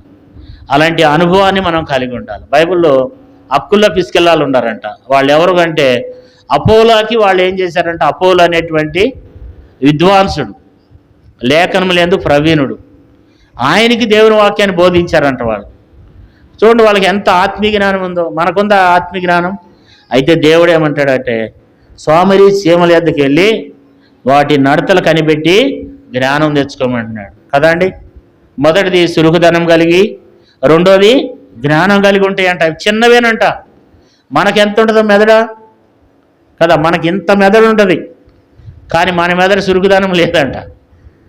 అవి మెదడు లేకపోయినా ఏం చేస్తున్నాయి, అవి ఎంతో చురుకుదనం. వాస్తవానికి చీమ కంటే మనం చాలా జ్ఞానం కలిగి ఉండాలి, కానీ మనం చీమకున్నంత జ్ఞానం కూడా మనకు లేదు కదా. కాబట్టి ఏం జ్ఞానం కలిగి మనం ఉంటున్నాం? కాబట్టి ఇలాంటి జ్ఞానాన్ని మనం కలిగి వాటి దగ్గరికి వెళ్ళి జ్ఞానం తెచ్చుకో. కాబట్టి జ్ఞానవంతుడిగా భూమి మీద పైనుండి వచ్చి జ్ఞానంతో నీవునే మనం కలిగి ఉండాలి. తర్వాత మూడో విషయం ఏంటంటే, చీమలు ఏం చేస్తాయంటే, చూడండి 6వ అధ్యాయం సామెతలు 6:7, వాటికి న్యాయాధిపతి లేకున్నాను, పై విచారణకర్త లేకున్నాను, అధిపతి లేకున్నాను, అవి వేసవి కాలమందు ఆహారము సిద్ధపరచుకును, కోతకాలమందు ధాన్యం కూర్చుకును. వాటికి ఏమి లేదంట, పై విచారణకర్త లేడు, వాళ్ళకి పోలీస్ స్టేషన్ లేవు. చీమలకి ఏమి లేవు, పోలీస్ స్టేషన్ లేవు, పై అధికారి లేడు, చీమలకు పాస్టర్ లేడు, చీమలకు బైబిల్ లేదు కదా. అయినా సరే అవి ఏం చేస్తాయి, క్రమశిక్షణ. చీమలు చీమలు మీరు ఎప్పుడైనా చూసారా? అవి ఏం చేస్తాయి, క్రమంగా నడుచుకుంటూ పోతాయి కదా. ఎట్లా వెళ్తాయి అవి కొంచెం దారి తప్పవు అవి. మరి వాడికి ఎవరు నేర్చినాడు క్రమంగా వెళ్ళాలని? అవి ఎవరు చెప్పారు వాటికి క్రమంగా వెళ్ళాలని? అంటే అవి క్రమశిక్షణ నేర్పిస్తున్నాయి మనకి. దేవుని బిడ్డలారా, దేవుని మందిరానికి వచ్చే మనం కూడా ఒక క్రమశిక్షణ కలిగి ఉండాలి. ఆ క్రమశిక్షణ అనేది చీమల దగ్గరికి వెళ్ళాలని నేర్చుకోమంటున్నాడు దేవుడు. కూర్చునే విషయంలో కూడా క్రమశిక్షణగా కూర్చోవాలి. ఇప్పుడు ఏం చేస్తున్నారంటే, పూర్వకాలంలో అయితే ఏం చేసేవాళ్ళంటే, ముందు వచ్చిన వాళ్ళు ముందే కూర్చునేవాళ్ళు, వెనకాల వచ్చిన వాళ్ళల్లా వరుసనే బాగా లైన్గా కూర్చునేవాళ్ళు. ఇప్పుడు ఏమవుతుందంటే క్రమశిక్షణ తప్పిపోతుంది కదండి. ముందు వచ్చినవాడు వెనకాల కూర్చుంటారు, వెనకాల వచ్చినవాడు ముందు కూర్చుంటారు, అక్కడొకడు కూర్చుంటారు. ప్రార్థన చేస్తుంటే 2 కాళ్ళు ముందుకు వెడి కూర్చుంటారు ఇట్లా. కానీ కాళ్ళు నొప్పి కుర్చీలో కూర్చోరాదు. ఏంది ఇది అంటే భయం లేనటువంటి తనం, క్రమశిక్షణ లేదు. యేసుప్రభువారు ఏం చేశాడండి, పత్తులు తీర్చి కూర్చోబెట్టాడు. ఎక్కడండి? కొండ మీద. వాళ్ళకి 5 రొట్లు 2 చేపలు 5,000 మందికి పంచిపెట్టినప్పుడు ఏమన్నాడు, మీరంతా పత్తులు తీరి కూర్చోండి అంటే లైన్గా కూర్చోవాలి. కూర్చునే విషయంలో కూడా ఎవరు కూర్చోవాలి, ఒక లైన్గా కూర్చోవాలన్నమాట. లైన్గా కూర్చోవాలి. చూసినప్పుడు కొంచెం నిజంగా భక్ష్యం గారి సహవాసంలో కొంతమంది క్రమశిక్షణ చూసి ఎంత క్రమశిక్షణగా ఉన్నారో రక్షణ పొందినారు ఆ రోజుల్లో. ఈ రోజుల్లో ఆ క్రమశిక్షణ లేదు. ఎప్పుడు పడితే అప్పుడే మనకు ఒక క్రమం లేదు, పద్ధతి లేదు. మార్కెట్ అయిపోయింది. దేవుని మందిరం అంటే ఒక మార్కెట్ అయిపోయింది. భక్ష్యం గారు ఉన్న దినాల్లో కొన్ని సందర్భాల్లో మందిరానికి తాళం వేసేసేవాడు 10 అయిందంటే, టైం అయితే. ఈ రోజుల్లో అట్లా కాదు, ఇప్పటికీ కొంతమంది ఉన్నారు తాళం వేసేవాళ్ళు. కాబట్టి సమయానికి రావడం నేర్చుకోవాలి. 10 గంటల కంటే 9 గంటల కంటే 10 గంటలకి, 10:30కి, 11 గంటలకు ఆరాధనోత్తమనం అయిపోయిన తర్వాత. అంటే ఏమి లేదు మనలో, అంటే క్రమశిక్షణ లేదు, మన ఇష్టం. అయితే దేవుడు ఏమంటాడంటే, వాటి దగ్గరికి వెళ్ళి క్రమశిక్షణ నేర్చుకో. అవి ఏం చేస్తాయి, ఒకే దారిలో వెళ్తూ ఉంటాయి. మరి వాడికి ఎవరున్నారు? కొన్నిసార్లు మనం ఏం చేస్తామంటే, అవన్నీ దారిలో వెళ్తున్నాయి అనుకో, మనం వాటిని డిస్టర్బెన్స్ చేస్తాం. వాటికి దారికి వెళ్ళకోకుండా ఏదో మన సేవల ముందు ఏదో ఒకటి అట్లా గీసినప్పుడు అవి ఏం చేస్తాయంటే మరలా తిరిగి వాడి దారిని అయ్యో వెళ్ళిపోతుంటాయి. వాటికి ఎవరు లేరు. మీరు ఇట్లా లైన్కి వెళ్ళాలి, ఇట్లా క్రమంగా వెళ్ళాలని వాళ్ళకి చెప్పేవాళ్ళు ఉన్నారు. వాటికి ఎవరు చెప్పేవాళ్ళు లేరు. 7వ వచనంలో వాటికి న్యాయాధిపతి లేకున్నాను, పై విచారణకర్త లేకున్నాను, అధిపతి లేకుండా. అంటే అవి ఒక క్రమశిక్షణ నడుస్తాయి. అంటే మనం కూడా దేవుని మందిరంకి వచ్చినప్పుడు ఒక క్రమాన్ని నేర్చుకోవాలంటున్నాడు దేవుడు. దేవుని మందిరంలో ఒక క్రమశిక్షణ అనేది మనం కలిగి ఉండాలనేది దేవుడు మనకు జ్ఞాపకం చేస్తున్నాడు కదండి. ఒక క్రమశిక్షణ, మనం కూర్చునే విషయంలో కూడా క్రమశిక్షణ కలిగి లైన్గా కూర్చోవాలి. నిజంగా ఇది నా మట్టుకు నేను చెప్పటం కాదు, మీరు ఎట్ట కూర్చోండి నాకెందుకు, కానీ దేవునికి అయితే అది అహంకారంగా ఉండదు. దేవుని బిడ్డలారా, మనం దేవుని, అందుకే బైబిల్ ఏం రాయబడింది, నీవు నీ దేవుని మందిరానికి పోయినప్పుడు నీ ప్రవర్తన జాగ్రత్తగా చూసుకోమన్నాడు. మనం ఒక క్రమాన్ని కలిగి నేర్చుకోవాలి, ఒకళ్ళు నేర్పేది కాదు. పద్దాక సండే స్కూల్ పిల్లల్లాగా లైన్ కూర్చోండి అని మనం సండే స్కూల్ పిల్లలం కాదు కదా. పెద్దవాళ్ళమా చిన్నవాళ్ళమా చెప్పండి? మన పెద్దవాళ్ళమే కదా. అంటే దేవుడు చూస్తే దేవునికి నచ్చేటట్లు మనం కూర్చోవాలి. దేవుడు మన మధ్యన ఉన్నాడు, ప్రభువు మన మధ్యలో ఉన్నాడు. మనం ఆ క్రమశిక్షణ అనేది మనం పాటిస్తున్నాము. మనం ఒక క్రమశిక్షణ కలిగి ఉండాలన్నమాట. అది దేవుడు కోరుకుంటున్నాడు. అలాంటి వారంగా నీవునే మనం కలిగి ఉండాలి. ఆ క్రమశిక్షణ అనేది సీమల్లో ఉంది, మనలో లేదు కదా. కాబట్టి ఇప్పుడు ఎన్ని విషయాలు చెప్పినాం. సీమలు ఎలాంటివంట? సురికైనవి, తర్వాత జ్ఞానం కలిగినవి, తర్వాత క్రమశిక్షణ కలిగినవి, తర్వాత నాలుగో విషయాన్ని కూడా చదువుకుందాం. 7వ వచనంలో ఏముందంటే 7వ వచనం లేకపోతే 7వ వచనము 8వ వచనం చదవండి. 8వ అవి వేసవకాలమందు ఆహారం సిద్ధపరుచుకును, కోతకాలమందు. అంటే సీమలు ఏం చేస్తాయంటే ఐక్యత, కలిసి పనిచేస్తాయి. సీమలు ఏం చేస్తాయి? కలిసి పనిచేస్తాయి. వాటికి పై అధికారులు లేకపోయినా, న్యాయాధిపతి లేకపోయినా, వాటికి పోలీస్ స్టేషన్లు ఉన్నా లేకపోయినా, మన పైన ఒక అధికారులు ఉన్నా లేకపోయినా, అవన్నీ ఏం చేస్తాయి అంటే కలిసి పనిచేస్తాయి అన్నమాట. కలిసి చేస్తే లేవా? కలిసి పనిచేస్తాయి. ఎక్కడికి వెళ్ళినా అవి కలిసే ఉంటాయి, కలిసే పనిచేస్తూ ఉంటాయి. అంటే వాటిల్లో ఏముంది? ఒక ఐక్యత ఉంది. సీమల్లో ఏముంది? ఐక్యత ఉంది. ఎంతలో పాము అయినా సరే సీమల పుట్టలోకి వెళ్ళిందంటే దాని పరిస్థితి ఎట్లా ఉంటుంది చూశారు కదా మీరు. ఎట్లా ఉంటుంది దాని పరిస్థితి? చీమల పుట్టలోకి పాము వెళ్తే ఏం చేస్తాయి? మొత్తం దాన్ని ఏం చేస్తాయి? మొత్తం కుట్టేసేస్తాయి. శరీరం అంతా, కళ్ళు ఒకటి పట్టుకున్నది, మూత ఒకటి పట్టుకున్నది, ముక్కు ఒకటి పట్టుకున్నది, గ్రాపు లేకుండా చీమలు ఏం చేస్తాయి? ఆ పాముని దాని పుట్టలోకి అడిగి పెడితే చెప్తే దాని సంగతి ఏంటనేది. అంటే వాటికి ఒక ఏముంది చెప్పండి? ఒక యూనిటీ ఉందన్నమాట. ఒక వాటిలో ఒక ఐక్యత ఉంది. దేవుని బిడ్డలైన మనలో కూడా ఒక ఐక్యత ఉండాలన్నమాట. దేవుడు ఏమంటాడంటే క్రైస్తవులు ఐక్యత కలిగి ఉండాలని దేవుడు కోరుకుంటున్నాడు. ఐక్యత కలిగి ఉండాలి. ఈ లోకంలో మనం ఏది తీసుకుని వెళ్ళాం, ఏం తీసుకుని పోతాం? మనం చూస్తున్నాం దారం అంటే ఫ్లెక్సీలు కనపడుతున్నాయి ఒక్కో చోట. కుర్రోళ్ళు యవనస్తులు చనిపోతున్నారు. యవనస్తులు అండి. ఇట్లా మీరు రోడ్డు మీదకి అట్లా పోండి, ఈ రోడ్డు మీదకి ఇట్లా వెళ్ళి అట్లా రోడ్డు మీదకి వెళ్ళంగానే ఒక ఫ్లెక్సీ ఉంది. ఎవరిదో మరి ఒక కుర్రోడు ఉన్నాడు, చనిపోయినాడు. అక్కడ పెద్ద ఫ్లెక్సీ వేసి ఉంది. దేవుడు ఏం తీసుకుని పోతాం ఈ లోకంలో? మనం ఏం కలిగి ఉండాలి? ఐక్యత కలిగి ఉండాలి. కొంచెం పలకరీలాది ఏం పోయింది? సహోదరి ప్రేమేది? మనం ఎట్లా ఉంటామంటే నమ్ముకున్నాం కానీ దేని బిడ్డలారా మనలో ఐక్యత లేదండి. ఒకళ్ళంటే ఒకళ్ళకి మనకు పడదు. ఒకళ్ళ గురించి ఒకళ్ళకి చెప్పుకోవటం, వాళ్ళ గురించి వీళ్ళు చెప్పుకోవటం, వీళ్ళ గురించి వాళ్ళకి చెప్పుకోవటం. క్రైస్తవుల్లో ఏమి లేదు? ఐక్యత లేదనమాట. ఐక్యత లేదు కనుకనే సంఘములో ఏం చేయట్లేదు? కార్యాలు జరగట్లేదు కదా. సహోదరులు ఐక్యత కలిగి నివసించుట ఎంత మేలు, ఎంత మనోహరం కదా. కాబట్టి మన సహోదరులను చూస్తే మనకు ఎట్లుంటుంది? మనము ఎవరిని కూడా మనం కలుపుకోవడానికి ఇష్టం ఉండదు. మనలో ఐక్యత అనేది మనలో ఉండదు. మనలో ఏక మనసు లేదు. కానీ సీమల్లో ఉంది ఏక మనసు. ఆ సీమల్లో ఏక మనసు ఉంది. బైబిల్లో చూస్తే చూడండి, అపోస్తుల కార్యములు 2వ అధ్యాయం 44వ వచనం. అపోస్తుల కార్యములు 2:44. విశ్వసించిన వారు అందరూ ఏకముగా కూడి తమ కలిగినదంతా సంసృష్టిగా ఉంచుకునేది. అంటే వారందరూ ఏం చేస్తూ వచ్చినారు? ఏకముగా ఉన్నారని. ఒకే మాట మీద ఉండాలి. సంఘమంతా ఒకే మాట మీద ఉండాలి కదా. తర్వాత 46వ వచనం. వారు ఏక మనసుకులై ప్రతిదినము దేవాలయంలో తప్పక కూడుకొనుచు, ఇంటింటా రొట్టె విచ్చుచు, దేవుని స్తుతించుచు, ప్రజలందరి వలన దయపలివారు. కాబట్టి వారు ఏకముగా కూడి వారు ఏక మనస్కులై అని దేవుని వాక్యంలో రాయబడుతొచ్చు కదా. 4వ అధ్యాయము అపోస్తుల కార్యములు 4వ అధ్యాయము 32వ వచనం. విశ్వసించిన వారందరూ ఏక హృదయమును ఏకాత్మ గలవారైండిరి గనుక ఎవడునూ తనకు కలిగిన వాటిలో ఏదియో.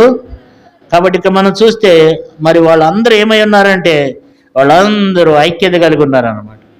కాబట్టి మనలో కూడా దేవుడు మనలో నుంచి కోరుకునేది కూడా ఏంటంటే మనలో ఐక్యత అనేది ఉండాలి. మనలో ఐక్యత, క్రైస్తవులో ఒక ఐక్యత ఉండాలి. ఒకే మాట మీద ఉండాలి. అలాంటి వ్యక్తులుగా మనం ఉంటే ఎక్కడైతే ఏ సంఘములో అయితే ఐక్యత ఉంటుందో ఆ సంఘంలో దేవుని కార్యాలు జరుగుతాయి ప్రియులారా. ఏ సంఘంలో అయితే ఐక్యత ఉండదో ఆ సంఘంలో దేవుని యొక్క కార్యాలు ఎంత మాత్రం కూడా జరగవు ప్రియులారా. దేవుని యొక్క కార్యాలు జరగాలి అని అంటే మనం ఏం చేయాలంటే ఐక్యత కలిగి ఉండాలి. ఎంతో అది మనోహరం అంట. మనం నిజమైన సహోదరులుగా ఉండాలి. కాబట్టి అలాంటి ఐక్యత సీమలు కలిగి ఉన్నాయి. అందుకే దేవుడు ఏమంటాడంటే నీలో ఐక్యత లేదు కాబట్టి సీమల దగ్గరికి వెళ్ళి ఏం చేయి, నేర్చుకో. వాటి నడతలు కనిపెట్టి నేర్చుకో. అవి ఎంత ఐక్యతగా ఉన్నాయో చూడు. అవి ఎంత, వాటి మెదడు ఎంత, వాటి యొక్క జీవితం ఎంత, అవి ఎంత చిన్నవి, అవి ఎంత ఉన్నాయి. అయితే వాటిని చూసి నేర్చుకో. అవి ఎంత ఐక్యత కలిగి ఉంటున్నాయో నేర్చుకో. దేవుడు మనలను కూడా క్రైస్తవులు అందరూ విశ్వసించిన వారు అందరూ ఏమై ఉండాలి, ఏక మనసులై ఉండాలి కదండి. సంఘం అంటే ఎవరు? ఆయన శరీరం. సంఘం అంటే మనందరం కదా. ఎవరికన్నా ఒక దెబ్బ తగిలింది అనుకోండి, నీకు తగిలినట్టు ఫీల్ అవ్వాలి కదా. ఇప్పుడు మన కాలుకి దెబ్బ తగిలితే మన శరీరంలో ఉన్న అవయవాలన్నీ అన్నీ కరెక్ట్గా పనిచేస్తేనే మనం ఆరోగ్యకరంగా ఉంటాం. మనకు కాలుకి దెబ్బ తగిలింది అనుకోండి, శరీరం అంతా బాధపడుతుంది కదా. ముక్కుకు దెబ్బ పడితే శరీరం అంతా, తలకు తగిలితే శరీరం అంతా, చేతులకు తగిలితే శరీరం అంతా. అట్లాగే క్రైస్తవులుగా ఎవరైనా కష్టాలు ఉంటే, బాధలు ఉంటే మనం కూడా మనకు తగిలినట్టుగా ఫీల్ అయ్యి వారిని మనం ఆదరించాలి. వారిని వాళ్ళని మనం పలకరించాలి. వాళ్ళతో ప్రేమపూర్వకంగా మాట్లాడాలి. రేపు నీ అమ్మటి ఏవి రావు కదా. నీ సహోదరిని నువ్వు ప్రేమించాలి, నీ సహోదరిని ప్రేమించాలి. అయిపోయిన వెంటనే ప్రైజ్లాడి చెప్పరాదు, ఏం పోయింది నీ సొమ్ము, ఏం పోయింది. కలవచ్చు కదా, ఈ భూమి మీద కలిసి ఉండొచ్చు కదా సంఘంలో. ఏం తీసుకుని పోతాం పంతాలతో పట్టింపులతో పోతే. కాబట్టి మీ గురించి అని కాదండి, ప్రపంచం గురించి చెప్తున్నాను. ప్రపంచంలో ఉన్న క్రైస్తవులందరూ, విశ్వాసించిన వారందరూ ఏమై ఉండాలంట, ఏక మనసులై ఉండాలంట, ఐక్యత కలిగి ఉండాలంట. తన ప్రజలైన వారు ఏమై ఉండాలి, ఐక్యత కలిగి ఉండాలని దేవుడు కోరుకుంటున్నాడు. ఆ సీమలు చూడండి ఎంత ఐక్యత కలిగి ఉంటాయి కదా. మనం ఎట్లా ఉంటాం, దేవుని మందిరం లేదని ఒకళ్ళు పని చేస్తున్నారు అనుకోండి, మిగతా వాళ్ళు ఎవరు రాలు కదండి. ఎవరైనా వంట చేస్తున్నారనుకోండి, మిగతా వాళ్ళు అందరూ ఎవరు రమ్మను. ఎందుకంటే చేస్తున్నాడా, చేయని, ఎట్లా చేస్తాడో చూద్దాం. ఆ సిస్టర్ చేస్తుందా, చేయని చూద్దాం. అది చెడిపోతే ఉంటుంది నా సంగతి.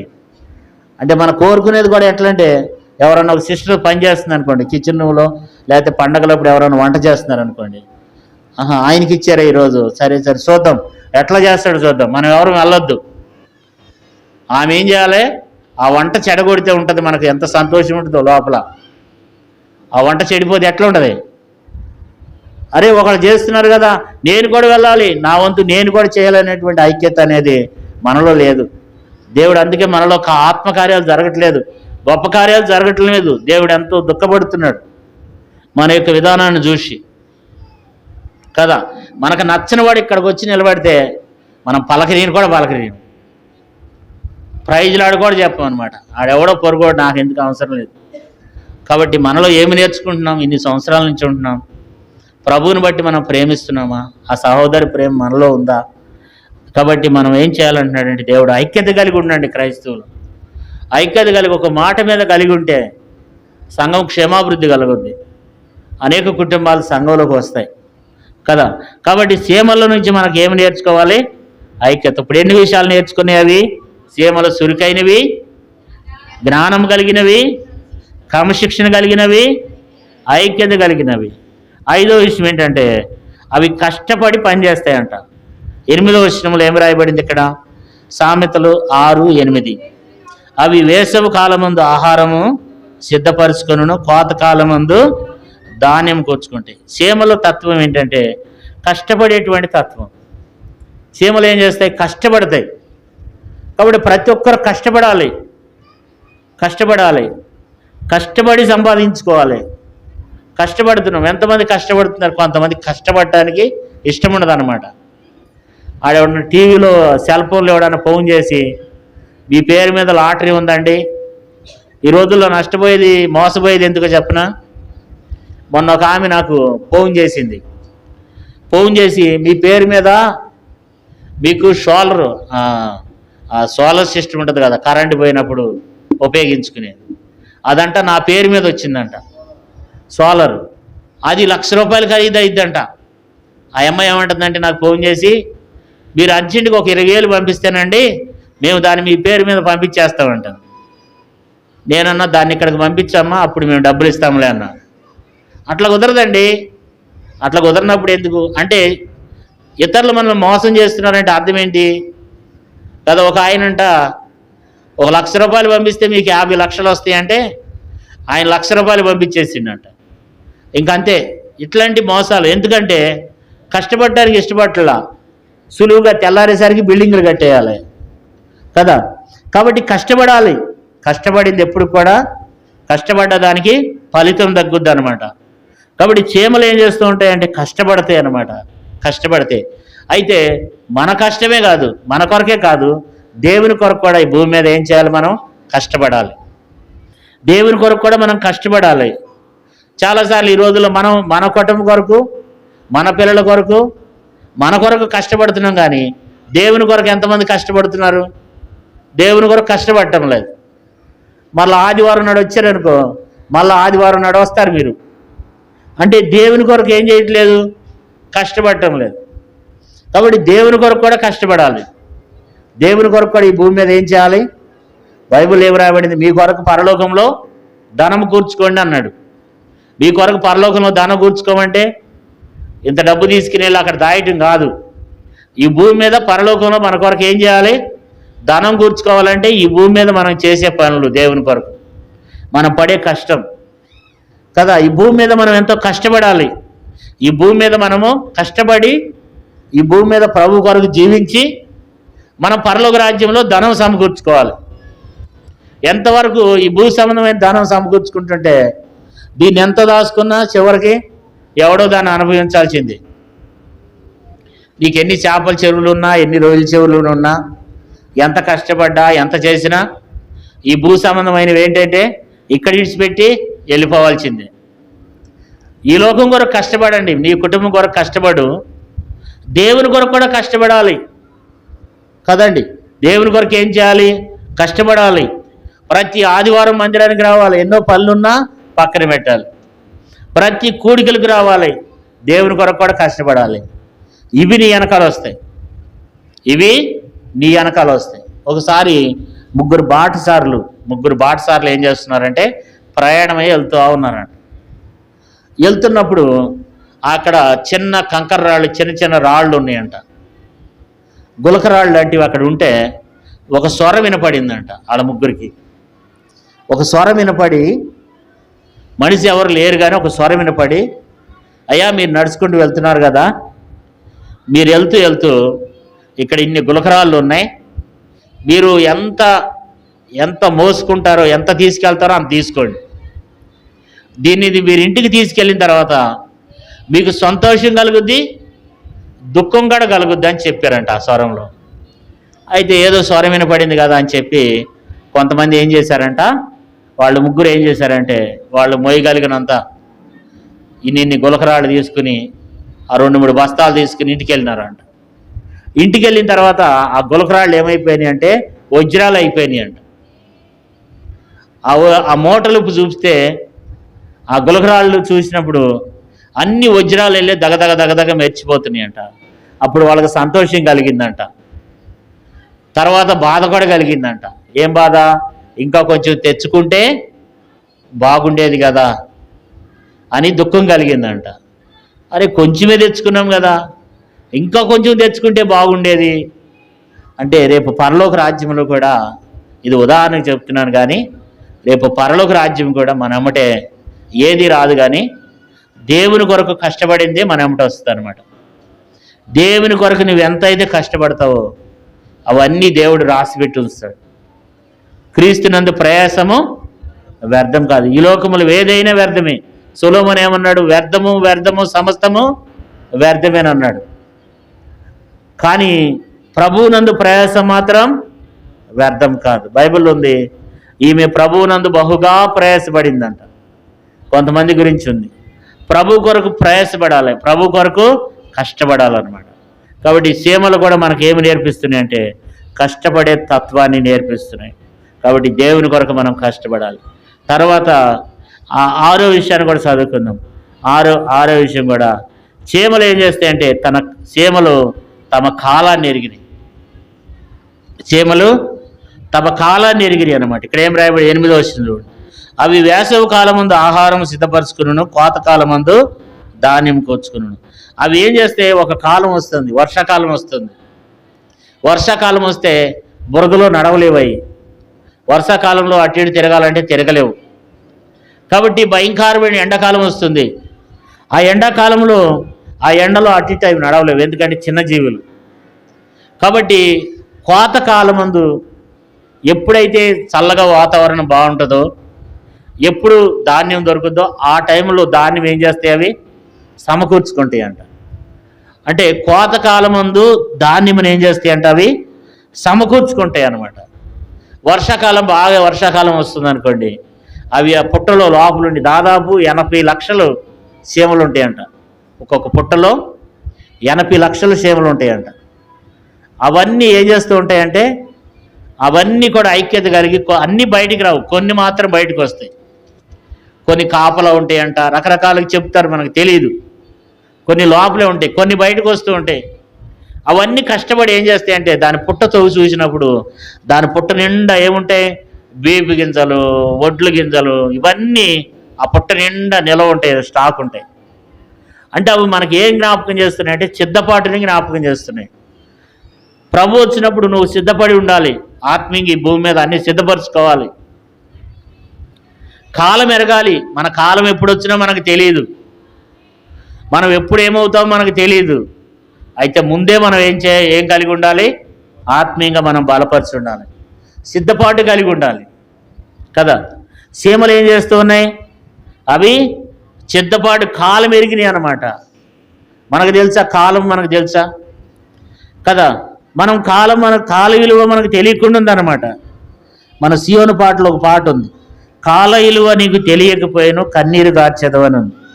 అంటే కాల విలువ మనకేం తెలియట్లేదు అంటే, కాలం యొక్క విలువ మనకు తెలియట్లేదు, కాలం యొక్క విలువ మనకు తెలియట్లేదు అనమాట. కానీ చీమలు ఏం చేస్తున్నాయంటే, చీమలు తన కాలాన్ని బట్టి ఎరుగుతున్నాయి కదండి. మనం చూసినట్లయితే ఇర్మీయా గ్రంథం 8వ అధ్యాయం 6వ వచనం. ఇర్మీయా గ్రంథం 8వ అధ్యాయం 6వ వచనం. నేను చెవియొగ్గి వారి మాటలు విని ఉన్నాను. క్షమించండి అమ్మ, 7వ వచనం చదవండి. 7వ వచనం. ఆకాశముకు ఎగురు శంఖపుడ్డి కొంగనైనను తన కాలం ఎరుగును, తెల్ల గొవ్వయు మంగళ పెట్టయు ఓదే కోరుకును తాము రావలసిన కాలం ఎరుగును. అయితే కాబట్టి నా ప్రజలు యెహోవా న్యాయ విధిని ఎరగరు. కాబట్టి పక్షులంట ఆకాశముకు ఎగురు శంఖపుడ్డి కొంగనైనను తన కాలం ఎరుగుద్దంట, తెల్లగొవ్వ మంగళకత్తి పిట్ట కదా. ఇవన్నీ కూడా పక్షుల గురించి రాయబడితే వచ్చినాయి. ఇవన్నీ తమ కాలం ఎరుగుతాయి అంట. కానీ మనకేమి లేదు, దేవుడు రాకని ఎరగని స్థితిలో ఉన్నాం. ఈరోజు ప్రభు వస్తే ఎత్తబడతామా, ఎడవబడతామా? ఈరోజు చనిపోతే పరలోక రాజ్యానికి వెళ్తావా, ఎడవబడతావా? ఈరోజు చనిపోతే పరలోక రాజ్యానికి వెళ్తాను అనే సిద్ధపాటు ఎంతమందికి ఉంది? చాలా తక్కువ మందికి ఉంటుంది కదా. అంటే ఆ సిద్ధపాటు అనేది మనం కలగాలి. తన కాలం ఎరుగును. పక్షులంట వాటి కాలం ఎరుగుతాయంట, ఏ కాలం ఎప్పుడనేది వాడికి తెలుసంట. కానీ నా జనులకి ఏం తెలియదు. అయితే నా ప్రజలు యెహోవా న్యాయ విధిని ఎరగరు. 20వ వచనం చూడండి, 8వ అధ్యాయం ఇర్మీయా గ్రంథం 8వ అధ్యాయం 20వ వచనం. కోతకాలం గతించుచున్నది, గ్రీష్మకాలం జరిగిపోయిను, మనం రక్షణ పొందకే ఉన్నామని చెప్పుకుందరు కదా. కాలం గడిచిపోతుంది, రోజులు గడిచిపోతున్నాయి, ఇంకా రక్షణ పొందటం లేదంట, ఇంకా ప్రభు శరీరంలో రక్తంలో పాలు పొందటం లేదు. రోజులు గడిచిపోతున్నాయి, సంవత్సరాలు గడిచిపోతున్నాయి, నెలలు గడిచిపోతున్నాయి, ఇంకా రక్షణ పొందకే ఉన్నాం కదండి. చాలామంది ఏం చేస్తున్నారండి, కాలం గడిచిపోతుంది, రోజులు గడిచిపోతున్నాయి, సంవత్సరాలు గడిచిపోతున్నాయి, ఇంకా ఏం చేయట్లేదు, ఇంకా రక్షణ పొందటంలా, ఇంకా ప్రభు శరీరం రక్తానం అక్కడే ఉంటుంది, ఇంకా శరీరంలో రక్తంలో మనం ఇంకా పాలు పొందటంలా ఏం చేస్తున్నామంటే, ఇంకా ఇంకా ఇంకా మనం ఏం చేస్తున్నాం, ఆ కాలం ఎరగని స్థితిలో ఉన్నాం. ప్రభు శరీరంలో రక్తంలో పాలు పొందకుండా మరొకసారి దేవుడు నా ద్వారా హెచ్చరిక చేస్తున్నాడు. ఎవరైతే ప్రభు శరీరంలో రక్తంలో పాలు పొందకుండా ఉంటారో వారు చనిపోతే ఖచ్చితంగా నరకానికి వెళ్ళిపోతారు. అగ్గి నారదు, పురుగు సావదు. నాకు తెలవదండి, నాకు ఎవరు చెప్పలేదంటే కుదరదు అక్కడ. కాబట్టి మనం ఇంకా రక్షణ పొందుకుని ఉన్నాం. కాలం గడిచిపోతుంది, రోజులు గడిచిపోతుంది, మనం ఇంకా ఏం చేయట్లేదు, కాలం ఎరగని స్థితిలో ఉన్నాం. మనం అనుకుంటాం ఇంకా ఇంకా ఇంకా ఇంకా రోజులు ఉన్నాయిలే, ఇంకా రోజులు ఉన్నాయిలే, ఇంకా రోజులు ఉన్నాయి అని అశ్రద్ధ చేస్తూ ఉన్నాం అనమాట కదండి. కాబట్టి రోజులు అయిపోతున్నాయి, సమయం అయిపోతుంది, రేపు మందో కాదు అనేటువంటి భయం మనలో లేదు.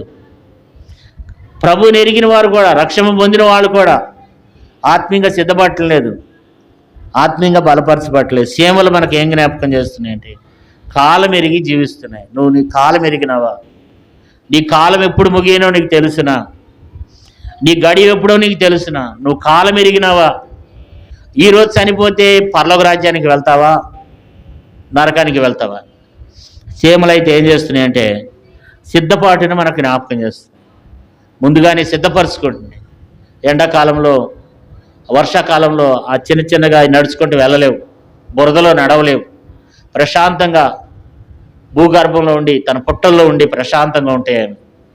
కాబట్టి నీవునే మనం కూడా సిద్ధపడి ఉండాలి, ముందే సిద్ధపడి ఉండాలి. కష్టపడేతను నిజంగా సీమ ఎంతో కష్టపడుద్ది అనమాట. సీమ ఎంత కష్టపడుద్ది అంటే సీమ కంటే కూడా 50 రెట్లు ఎక్కువ బరువు మోస్తుందంట. కాబట్టి మీరు పరీక్షించి చూడండి. ఆ చీమండ చిన్నదే కానీ ఎంత పని చేస్తుందంటే అది దానికంటే కూడా ఎక్కువైన పని చేస్తుంది అనమాట. అంటే ఒక 100 కేజీలు ఉన్నవాడు ఎంత బరువు మోయాలి? 50 అంతలు ఎక్కువ మోయాలి. మోస్తామా? 100 ఉండవాడు 100 కాదు 20 కూడా మోయలేం. ఎంత మోస్తామన్నంటే 25 కేజీలు మోస్తానన్నా. మనం ఉండదు ఎంత? 100 బరాబరి ఉంటాం. కానీ ఎంత మోస్తావు అంటే నాకు కొంచెం మోస్తాను, ఒక 20 కేజీలు మోస్తాను. అంటే మన స్తోమరస్థానం వేరే ఎదిగి ఉందో చూడండి. అందుకని దేవుడు ఆ చీమలు అయితే ఏం చేస్తాయి అంటే అవి ఉన్న చిన్నదే కానీ ఏం చేస్తుంది అంటే అది పెద్ద పని చేస్తుంది అనమాట. అందుకే చీమలు బలహీనమైనవి అన్నాడు. కానీ అవి బలహీనమైనవే కానీ అవి బలమైన పని చేస్తాయి అన్నమాట. అవి బలమైన పని చేస్తాయి. కాబట్టి ఇప్పుడు చీమల్లో నుంచి దేవుడు మనకి ఏమి నేర్పిస్తున్నాడు? సురుకుదనాన్ని నేర్పిస్తున్నాడు, జ్ఞానాన్ని నేర్పిస్తున్నాడు, క్రమశిక్షణ నేర్పిస్తున్నాడు, కలిసి పనిచేయటం, ఐక్యత నేర్పిస్తున్నాడు, కష్టపడటం నేర్పిస్తున్నాడు, కాలాన్ని వెరగాలి సిద్ధపాటుని నేర్పిస్తున్నాడు దేవుడు. చివరిది ఆఖరిది చీమలు ఎలాంటివంటే అవి స్వార్థం లేనివి. ఎందుకంటే కొన్ని చీమలు లోపల కుంటి చీమలు ఉంటాయి, నడవలేని చీమలు ఉంటాయి, కొన్ని బలహీనమైనటువంటి చీమలు లోపల ఉంటాయి పుట్టలో, కొన్ని బాలింత చీమలు ఉంటాయి, గుడ్లు పెట్టే చీమలు కొన్ని ఉంటాయి. కాబట్టి రకరకాల చీమలు ఉంటాయి. అయితేనండి వాటిలో స్వార్థం లేదు. అవి ఏం చేస్తూ ఉంటాయంటే అవి బయటకు వచ్చి అన్నిటికీ సరిపడా ఆహారం తీసుకుని వెళ్తాయి. ఎందుకు స్వార్థం లేదంటే మీరు ఇక్కడ చక్కెర డబ్బా పెట్టారనుకోండి, లేకపోతే ఇక్కడ ఏదైనా స్వీట్ పెట్టారనుకోండి, ఒక చీమ వచ్చింది ముందు, అది వచ్చి చూసిందంటే అది వెళ్ళి ఏం చేస్తుందంటే చీమలన్నిటిని తీసుకుని వస్తుంది. మీరు ఇక్కడ పెట్టిన తర్వాత సాయంత్రానికి చూడండి ఫుల్గా చీమలు పట్టేసి ఉంటాయి, ఎందుకని అంటే చీమలు అనేవి తిరుగుతూనే ఉంటాయి అవి ఆహారం కొరకు. ఇక్కడ ఏదైనా ఒకటి పెట్టామనుకోండి అది ఏం చేస్తుందంటే, ఎందుకు స్వార్థం లేని అంటున్నానంటే అవి ఏం చేస్తాయి అంటే తను తినటమే కాదు తన వాళ్ళందరూ తినాలని ఆశ. ఆ ఆహారం ఏం చేయాలి? తన వాళ్ళందరికీ పంచిపెట్టాలి. చూడండి అది ఉన్న చిన్నదే కానీ తనకున్నటువంటి ఆ కొంచెం జ్ఞానమే కానీ అది ఏం చేస్తుందంటే అది తన వాళ్ళందరూ కూడా ఏం చేయాలని చూస్తుందంటే తన వాళ్ళందరూ కూడా ఆహారం సిద్ధపరచాలని చూస్తుంది అనమాట. ఇందాక కూడా ఇక్కడెక్కడ ఒక చీమ పాకింది అంటే అవి ఎప్పుడు తిరుగుతూనే ఉంటాయి. మీరు కింద కూడా గమనిస్తూ ఉండండి. పోయిన వారంలో కూడా ప్రభు బల్లకి చీమలు పట్టినాయి. అంటే ఒకటి చూసింది అక్కడ, ఒక్క చీమ చూసి ఏం చేస్తుంది అంటే అది వెళ్ళిపోద్ది అనమాట. అది వెళ్ళిపోయి మిగతా చీమలన్నిటిని తీసుకుని వస్తుంది అనమాట. ఒక్క కాసేపుడికి ఏమైపోతాయి? మొత్తం చీమలే.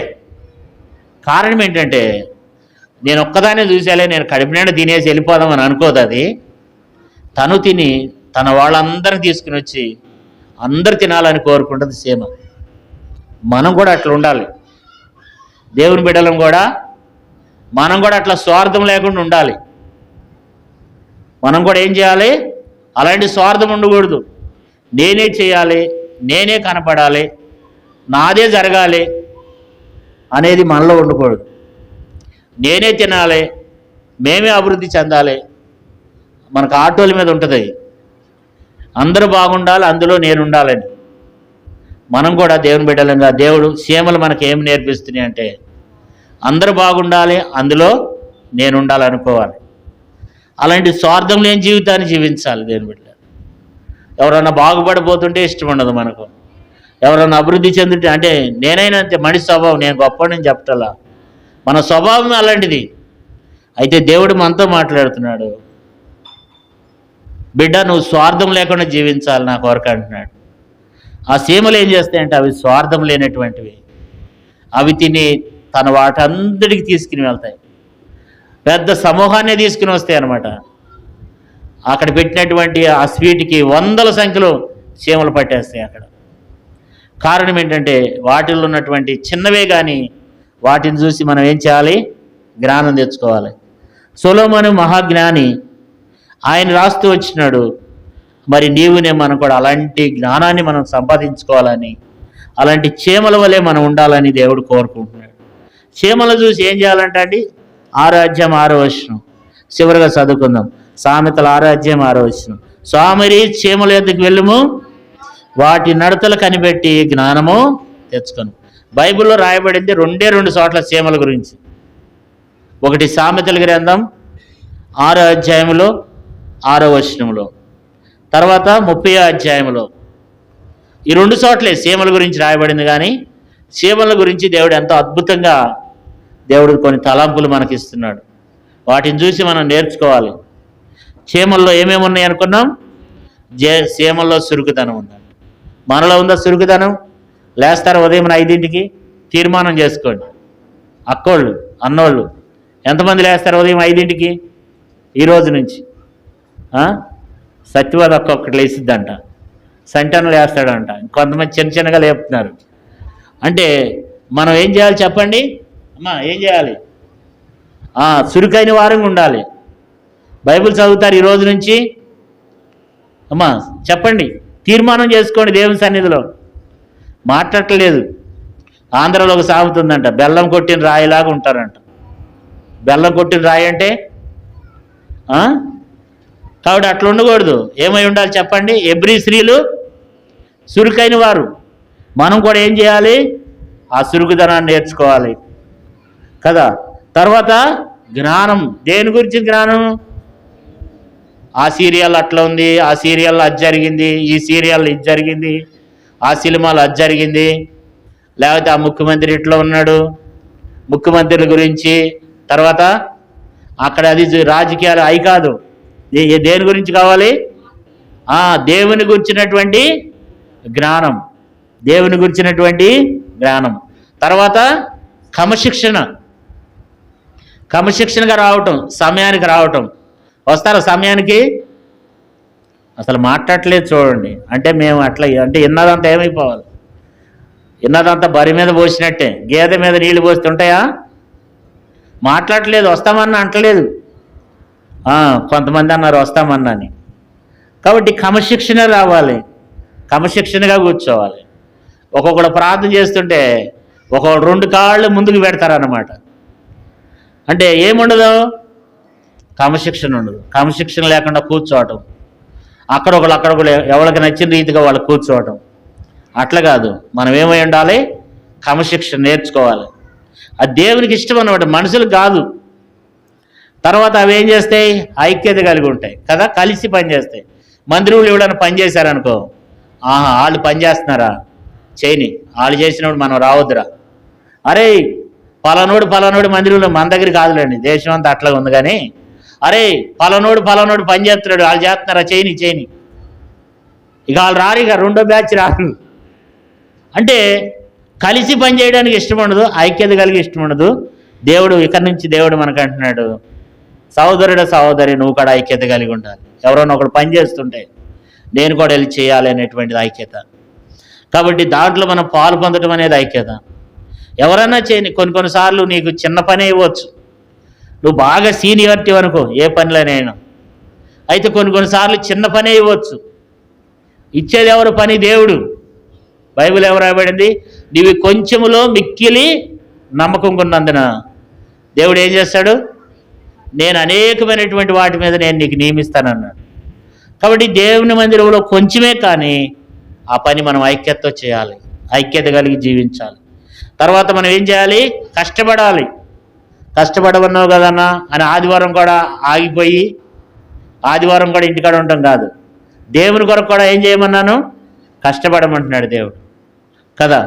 ఈ లోకం దానికంటే కూడా దేవుని కొరకు ఎక్కువ కష్టపడాలి. ఎందుకంటే ఈ లోకం మనకు శాశ్వతమైనది కాదు కాబట్టి, ఈ లోకంలో మనకు శాశ్వతమైనది కాదు కాబట్టి ప్రతి ఒక్కరు ఏం చేయాలి చెప్పండి?